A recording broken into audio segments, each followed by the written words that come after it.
역사적으로 세계에서 가장 유명한 상이 노벨상입니다. 노벨이라는 사람은 스톡홀름에서 태어난 스웨덴의 사람이었는데 저분이 다이너마이트를 개발하게 됩니다. 발견하게 되죠. 다이너마이트를 발명하여서 그 당시엔 아주 획기적인 그런 수단이 되어 미국과 영국 등지에 건설 현장 등등 사용되어서 저 노벨이 많은 부를 쌓게 됩니다. 근데 그가 사망하기 1년 전에 그는 그의 인생을 정리하면서 자신의 거의 대부분의 재산을 다음 인류를 위해, 세대를 위해 사용해 달라고 기부하게 됩니다. 다섯 개 분야에 헌신하는 사람들에게 매년 노벨상을 수상해 주기를 소원하게 됩니다. 1901년에 처음 노벨상을 시상했는데 지금이 2020년이기 때문에 120년에 걸쳐서 이 상이 수여가 되었는데 그동안 수많은 과학자들, 또 이 땅의 인류를 위해서 헌신하였던 수많은 평화주의자들, 많은 사람들이 이 노벨상을 수상하게 되었습니다. 상금이 얼마느냐 이것을 받는 것, 이것보다 더 소중한 것은 이 상을 받기 위해 또 이 노벨이라는 사람의 어떤 추구하는 그 방향에 맞춰 수많은 인재들이 지금의 역사 가운데 새롭게 등장하게 되었다는 것, 이것은 단지 이 노벨이 자기 자신의 재산을 그저 자기 자신의 사유재산으로 묶어두지 않고 환원했기에 가능했던 일입니다. 사랑하는 여러분, 최근에 우리나라에서도 이수영이라고 하는 여성 기업가인데요, 뉴스에 그가 카이스트에 766억 원의 그런 재산을 기부하면서 나의 유일한 소망은 카이스트에서 수많은 좋은 과학자들이 배출되어 노벨상을 받는 그런 일이 있었으면 좋겠다라고 거의 자신의 전 재산을 카이스트에 기부했다고 합니다. 그런데 이것이 처음이 아니라 2010년대 2번이나 많은 돈을 기부하였기에 이분은 기부하는 것을 습관적으로 하셨던 분 같습니다. 그것이 너무나 본인에게 당연한 일로 생각하면서 후학들을 위해서 그 많은 돈을 환원하였다는 기사를 읽게 되었습니다. 자원하는 마음으로, 기쁨으로 노벨이나 이수영 이 여인이 하였던, 이 기업가가 하였던 일을 우리가 어떻게 평가할 수 있을까요? 그분들은 그 많은 재산을 어떤 이유로 그렇게 사회에 환원할 수가 있었을까요? 하나의 가치의 문제입니다. 가치관의 문제. 자신의 것들을 추구하는 것보다 이제 사회를 위해서, 국가를 위해서, 다음 세대를 위해서 이것을 투자하고 이 일을 돕는 그 가치가 자신의 재물을 가지고 있는 것보다 더욱더 귀한 가치다라고 판단하였기에 선뜻 그 귀한 재산을 환원할 수 있었던 것이죠. 사랑하는 여러분, 이것은 인류 세상의 역사만에 일어나고 있는 일은 아닙니다.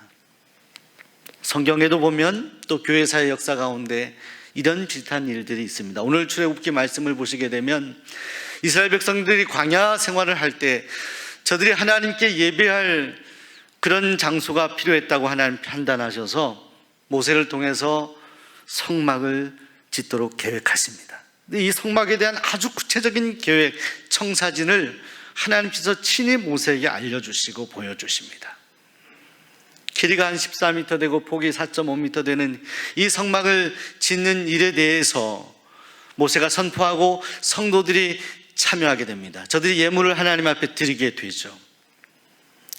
근데 여러분, 저들이 드렸던 준비된 예물이 사실은 이때가 광야 생활한 지 출애굽한 지 2년 차가 되었던 때인데 어떻게 그 예물이 생겼을까라는 고민을 하게 되는데, 출애굽기 말씀을 읽어보시게 되면 출애굽기 12장 말씀 등을 확인해 보면 저들이 애굽에 여전히 있을 때에, 그때에 10가지 재앙 중에 애굽 사람들이 이스라엘 사람들을 불편한 마음을 갖게 되고 저들이 이제 빨리 나가 주길 바라는데, 그때에 이스라엘 백성들이 모세에게 상의를 하게 되죠. 그때 모세가 그렇게 말합니다. 애굽 사람들에게 너희는 이것들을 요청하라. 그 요청한 품목이 무엇이냐면 금이었고 은이었고 폐물들이었습니다. 성경에 보시게 되면 이 애굽 사람들이 이스라엘 사람들이 구하게 되는 대로 주었다. 그런데 그 앞에 이런 단어가 있습니다. 애굽 사람들에게, 이스라엘 백성에게 은혜를 입히게 하사 그들이 구하는 대로 주게 하심으로. 애굽 사람의 물품을 이스라엘 백성들이 취하였더라. 사랑하는 여러분, 광야 백성들에게 무엇이 있었겠습니까? 이제 출애굽한 백성들에게 어떤 재산이 있겠습니까? 근데 하나님의 이 성막 계획이라는 것은 이스라엘 백성들이 출애굽하기 전부터 가지신 계획이었다는 것이죠. 애굽 사람들이 자신들이 가진 금은과 폐물들을 이스라엘 백성들에게 주었다는 거예요. 그것을 소장하고 있던 그 백성들에게 성막을 선포했을 때 이스라엘 백성들이 가진 감정 같은 것은 무엇일까요? 판단은 무엇일까요? 이때를 위해서 하나님께서 그때 우리에게 예비하신 폐물이었구나. 그들은 알았을 거예요. 이것이 결코 자신들의 땀으로 일군 것이 아니라 하나님이 저들에게 주신 선물이라는 것을 저들은 깨달았기 때문에 저는 하나님 앞에 이 성막을 드리는, 완공하는 데 기꺼이 자신의 예물을 하나님 앞에 바치게 됩니다. 그래서 오늘 성경 말씀을 소개하기를, 백성들이 아침부터 예물을 가져오는데 너무 많이 가져오기 때문에 거기에서 문제가 생겨서 모세에게 보고를 하게 되죠. 그때 모세가 뭐라고 말합니까? 성소에 드릴 예물을 이제 더 이상 만들지 마십시오. 충분합니다. 넘칩니다. 그래서 성경은 보고합니다. 있는 재료가 모든 일을 하기에 넉넉하여 남음이 있었더라. 사랑하는 여러분, 성막이란 것은 지금 성전의 모형 같은 것입니다. 이동하는 성전이었습니다. 광야 백성들이 살아갈 때 이 성막이 항상 앞서 행했습니다. 저들은 이 성막을 통해서 하나님을 바라보았고 하나님께 예배할 수 있었습니다. 그런데 이 위대한 성막이 건축될 수 있었던 것은 하나님이 예비하신 귀한 예물들, 그리고 그 예물을 하나님이 주신 것이라고 생각하며 아낌없이 자원하며 드렸던 이스라엘 백성들의 믿음과 헌신이 있었기 때문에 가능했습니다. 우리는 드리면, 하나님 앞에 드리면 잃는다고 생각합니다.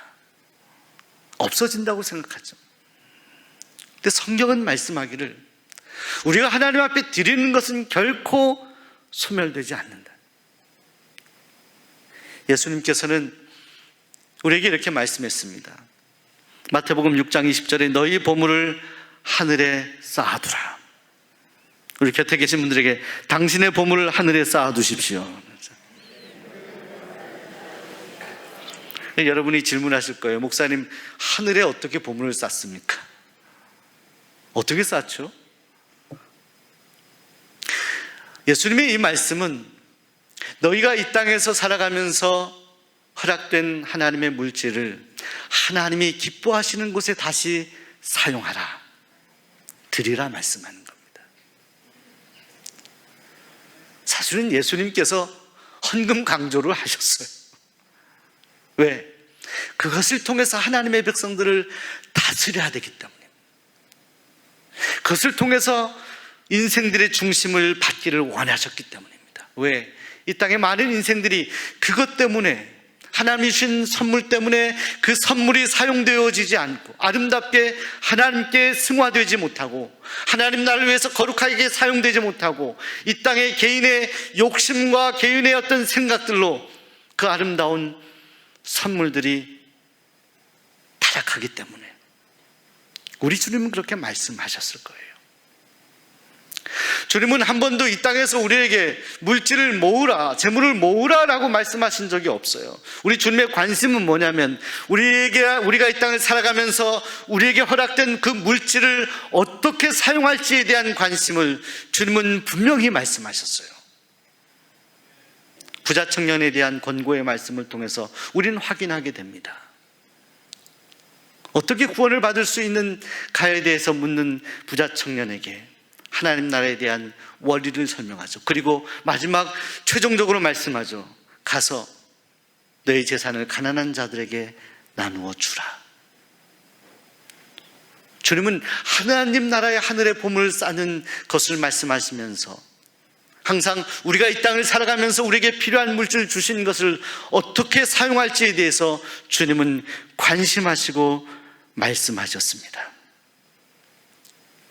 주님이 사역하실 때 주님을 만났던 많은 인생들이 있습니다. 특별히 삭개오라고 하는 인물이 있습니다. 그는 세리장이었고 부자였습니다. 돈이 많았어요. 그가 얼마의 돈을 가졌는지는 알 수는 없습니다.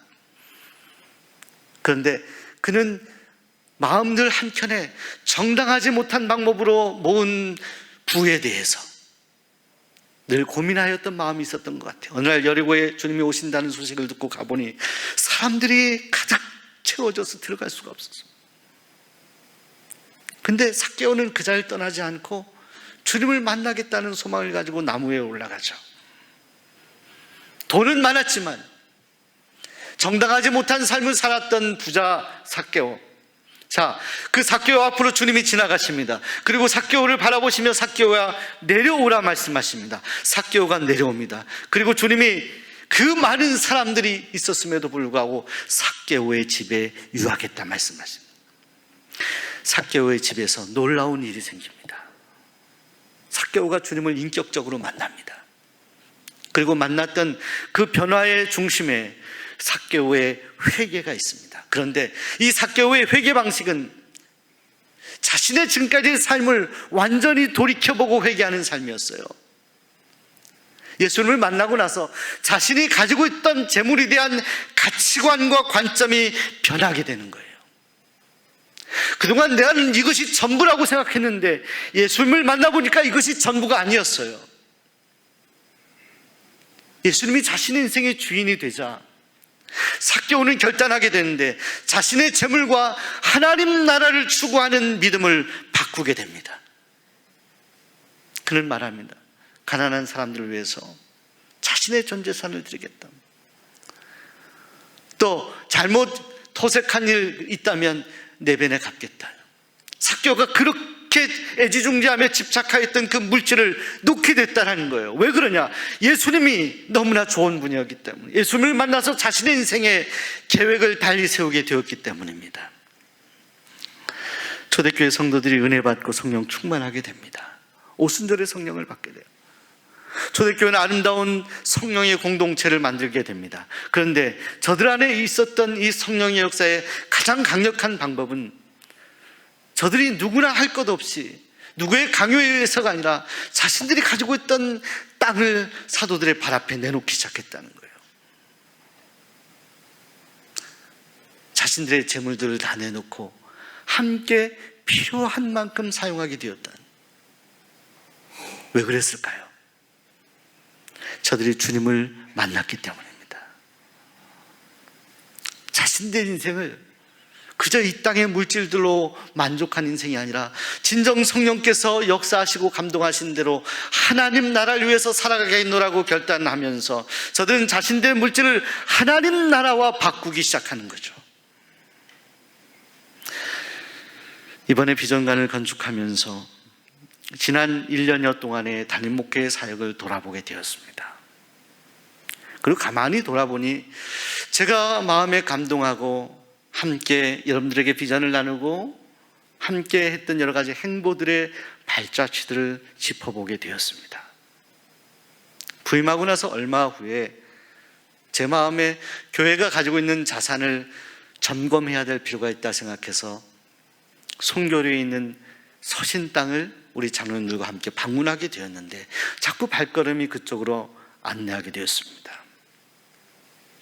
그리고 어느 날 이 땅이 군부대에 의해서 잘못 점유되어 있다는 것을 그 사실을 발견하게 되었고 알게 되었습니다. 저는 이 비전관을 짓는 것과 이 땅이 어떤 상관관계가 있는지에 대해서 전혀 생각하지 않았었습니다. 그런데 이 땅을 놓고 기도하면서 저와 교회 교원들이 함께 공유하게 된 것은 하나님이 이 땅을 지금 이때를 위해서 준비하신 것이다라는 생각하게 됐어요. 저 땅을 한 5차례 이상 가면서 그 땅을 밟고 기도를 했어요. 그리고 군부대에서 매각 의사를 밝혀오게 되었습니다. 이 중차대한 때에. 그래서 저는 저 땅에 대한 그런 기도를 하면서 저의 관심은 땅에 대한 관심이 아니라 저 땅을 기증하였던 한 권사님에 대한 관심으로 바뀌게 되었습니다. 김옥순 권사님.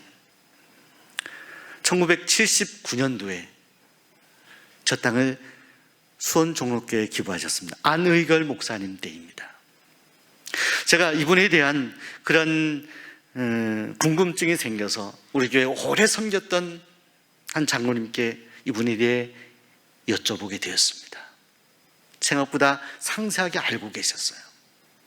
이 권사님은 부군께서 교사하셨습니다. 교직을 하셨는데 더 구체적인 그런 사적인 내용을 제가 이 자리에서 말씀드릴 수 없습니다. 세상을 떠나시게 되었는데 그 부군께서는 교회를 섬기시지 않으셨다고 합니다. 여기 신풍동에 사셨는데 그 김목순 권사님에게는 딸이 한 분 있었습니다. 홍승예, 그때 당시로는 학생이었다고 합니다. 중고등부 학생이었어요. 남편이 떠나고 또 우리 홍승예 학생에게는 아버님이 떠나고 함께 기도하며 고민하는 가운데 이 유산으로 물려받은 이 땅을 통째로 하나님 앞에 드리기로 결단했다는 거예요. 자, 여러분, 그 땅이 41년을 그 자리에 지금 존재하고 있었습니다. 네, 지금 제가 부임하여서 이 땅을 바라보며 기도하는 가운데 이 땅의 어떤 사실들, 비밀들을 확인하는 과정에서 이 땅을 기부하셨던 그 김옥순 권사님의 마음을 느껴보게 되었습니다. 왜 기증하셨을까? 무엇 때문일까?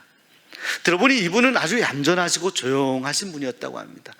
기도 생활하시고 말씀 보시고 예배하셨던, 그것이 인생의 전부 행복이었던 그런 권사님이셨다고 합니다. 그가 60대에 미망인이 되셔서 사용할 일도 많은데, 앞으로 살아갈 그런 인생의 날들도 많은데, 그분은 아낌없이 받은 이 유산의 땅을 하나님 나라를 위해서 바쳐드렸던 거죠. 그런데 이번에 비전관을 지으면서 그 땅이 오늘 우리의 중심에 있습니다. 자, 여러분, 사랑하는 여러분, 만일 그 땅이 사적인 그런 개인의 유산으로만 끝났다라고 한다면 결코 우리는 다시 새로운 비전을 세워나가기 어려울 수도 있었을 것입니다. 40년, 아니 후세를 위해서 하나님께서 남겨주신 귀한 땅을 묵상하면서 김옥순 권사님의 헌신을 기억하게 됩니다. 사랑하는 여러분, 교회는 말을 잘하고 똑똑하고 많이 배우고 논리적인 사람들이 이끌어가는 곳이 교회는 아닙니다. 교회라는 곳은 예수님의 빚값으로 세워진 곳이기에 땀으로, 정성으로, 나를 드리는 헌신으로 하나님 앞에 드려지는 삶을 통하여 교회는 세워지고 교회는 하나님 나라를 향해서 전진하는 것입니다. 지금까지 수원 종로교회에 많은 역사들이 있었습니다. 저는 지금도 시간이 날 때마다 지금 집필하고 있는 수원 종로교회사를 읽고 또 읽습니다. 많은 일들이 있었습니다. 사랑하는 여러분, 그런데 어려울 때마다, 힘들 때마다 정말 기도하며 헌신하였던 많은 믿음의 선진들이 있습니다. 오늘 그들이 천국에서 우리를 바라보는 가운데 오늘 우리는 이 비전관을 51년 만에 짓게 되는 그런 숙제를 하나님이 우리에게 떠안아 주셨습니다. 제가 전에 교회를 섬길 때 일입니다. 그 교회에 섬기던 권사님이 절박하게 전화가 왔습니다. 동생이 위독하다는 것입니다.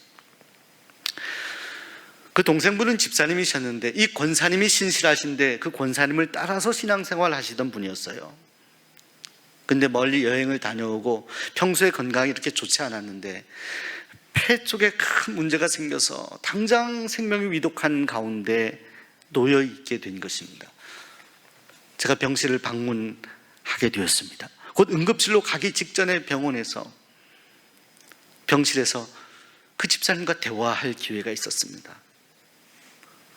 폐가 너무나 힘드셔서 호흡이 가쁜 가운데 저에게 너무나 다급하게 말씀을 하시더라고요. 목사님, 제가 일평생 살면서 누님 따라 교회를 다니고 예배를 드렸는데 제가 한 번도 주님 앞에 온전한 헌신을 해본 적이 없습니다. 하나님 앞에 너무 죄송한 마음. 지금 제가 몸이 너무나 힘들어서 얼마까지 살지 모르겠습니다. 제가 떠나기 전에 꼭 하고 싶은 일이 있어서 그렇습니다. 그리고 말씀을 이어가셨어요. 목사님이 번거롭고 힘드시지만 제가 가지고 있는 사제, 집을 하나님 앞에 봉헌하기 원합니다. 다음 세대를 위해서 장학금으로 전부를 다 봉헌하고 모든 통장의 돈을 다 하나님께 드리길 원합니다 하면서 저기 그 일을 재촉하셨어요. 제가 그래서 집사님을 안심시켰어요. 평안한 집사님 힘드시더라도 이 일은 가족들과 상의하고, 물론 직계 가족이 없지만 누님과 상의하시고 그리고 신중하게 하셔야 좋을 것 같습니다. 근데 아니라는 거예요. 빨리 일을 처리해 달라고 하는 거죠. 저는 교회로 돌아오면서 교육부를 맡았던 장로님과 함께 더불어 기도하며 교회에 와서 의논하고 이 일을 상의하게 되었죠. 그리고 그 집사님의 소원대로, 절차대로 교회 장학기금으로 그 모든 전액, 수억 원의 전액을 기증하게 되었습니다. 그리고 얼마 후에 집사님은 하나님의 부르심을 받으셨습니다. 아직도 그 기금을 통해서 많은 학생들이 배움을 갖고 있습니다. 저는 그분을 생각하면서 그 마지막 위급하고 위독한 순간에 임하신 성령, 하나님께서 그 집사님의 마음을 움직이셔서 저 하나님 나라를 위해서 이제 자신의 몸과 자신의 모든 것을 아낌없이 바칠 수 있었던 그 하나님의 놀라우신 역사하심을 기억하게 되었습니다. 사랑하는 여러분, 우리 수원 종로교회를 향하신 하나님의 미래의 계획을 여기는 제가 다 알 수가 없습니다. 그러나 120여 년의 역사 가운데 51년 만에 이 새로운 비전관을 건축하게 되었습니다. 사택을 지은 것 외에는 교회가 건축한 일이 없습니다. 이 중차대한 일을 오늘 우리에게 맡겨주셨습니다. 이것이 하나님의 계획인 줄로 믿습니다. 이 비전을 우리가 함께 나누면서 지금까지 1년여 동안의 시간을 함께 왔습니다.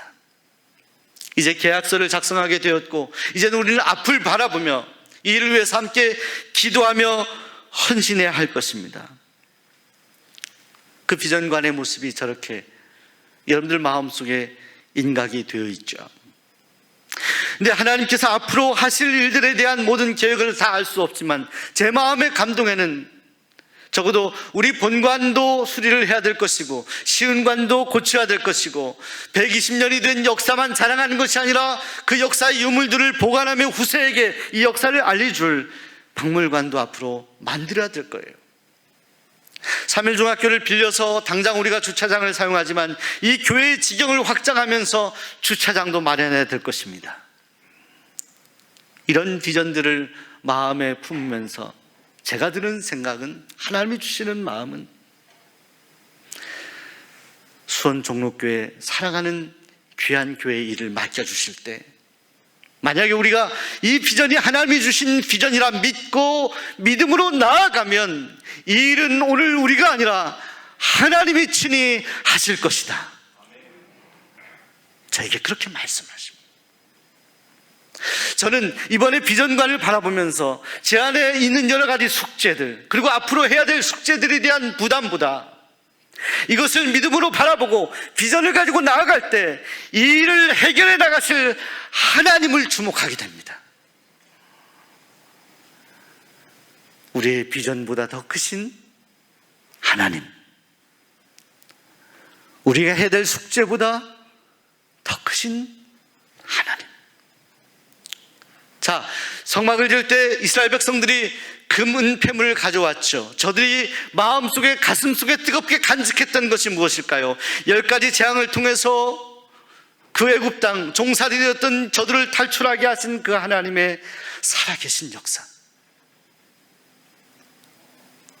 홍해를 앞두고 쫓아온 애국군들에게 당장 잡혀 죽을 수밖에 없는 상황에서 홍해를 가르신 하나님의 역사. 자, 여러분, 오늘 수원 종록교회에 만약에 홍해 같은 것이 우리에게 앞으로에 닥쳐 있다 하더라도 그 홍해를 가르실 분은 하나님이심을 기억하시기 바랍니다. 우리 곁에 계신 분들에게 하나님이 하십니다. 하나님이 하십니다. 그런데 때로 하나님은 오늘 우리에게 충분히 감동하셔서 오늘 저와 여러분을 도구로 사용하신다는 거예요. 기쁨의 마음, 헌신의 마음, 믿음의 마음으로 우리가 나아가면 오병이어의 기적 같은, 비록 우리가 하나님께 드려지는 것은 정말 작은 것이라 하더라도 하나님은 우리의 마음의 중심을 보시고 놀라운 일들을 행하실 것입니다. 건축할 때마다 시험에 드는 일들이 있습니다. 1972년도 수원 종록교회 역사를 아실 겁니다. 근데 하나님께서는 그때 이태선 목사님 당시에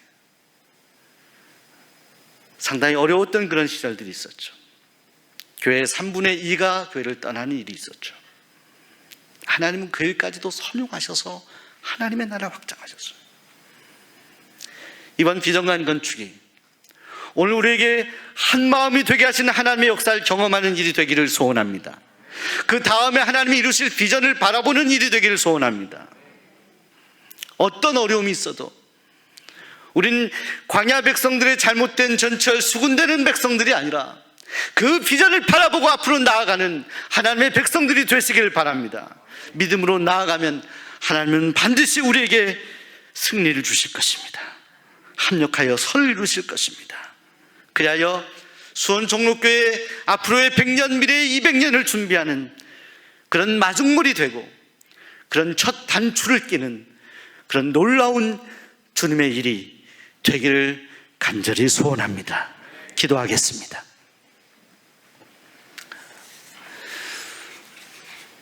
우리가 이 비전관 건축을 위해서 잠시 잠깐이라도 우리 함께 통성으로 함께 기도하겠습니다. 하나님 아버지,